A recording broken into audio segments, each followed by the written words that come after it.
ሰላም ጤና ይስጥልን ክቡራት አድማጭ ተመልካቾች እንደምን አላችሁ? ዛሬ ስለ ኩላሊት አንዳንድ ነገር ልላችሁ ተገኝቻለሁ። እንግዲህ እንደሚታወቀው በዓለማችን ውስጥ የኩላሊት ቀን ይከበራል። በያዝነው ወር መጋቢት ላይ በየዓመቱ ይከበራል። እንግዲህ የኩላሊታችን የአንዱ የሰውነታችን ክፍል ነው። እንግዲህ በዋናነት ኩላሊት ለምን ይጠቅማል የሚለውን ስናይ ሜጀር ፋንክሽን የምንለው ዌስት ፕሮዳክቶችን ሪሙቭ እንዲሆኑ አላስፈላጊ ለሰውነታችን መርዛማ የሆኑ ነገሮች በሽንትና በሌሎች መልክ እንዲወጡ ያደርጋል። የሰውነታችን ፈሳሽ ባላንስ ያደርግልናል።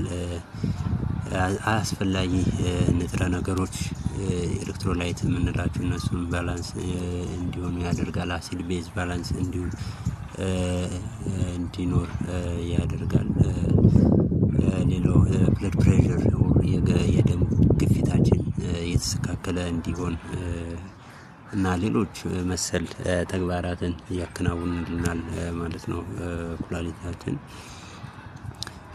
እንግዲህ ይህን እነዚህና ሌሎች መሰል ተግባራትን ኩላሊታችን የሚያካሂድና የሚተገብር ከሆነ ለኩላሊታችን ምን ጥንቃቄ ማድረግ ይገባናል የሚለውን ስናይ በዋናነት እንግዲህ የሚከተሉት ናቸው ማለት ነው። የመጀመሪያው ስናይ እንግዲህ ሳልት ኢንቴካችን ወይም የጨው ፍጆታችን በመጠኑና ልክ በሆነ መንገድ መጠቀም መቻል አለብን፣ መቀነስ መቻል አለብን። በቂ የሆነ ውሃ በየቀኑ መጠጣት ይኖርብናል።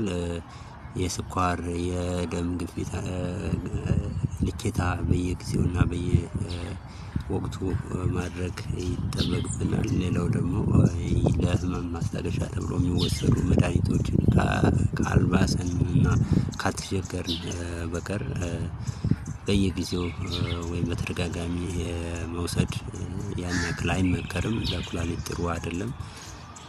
ማጨስ እና አልኮል መጠጣትን ማስወገድ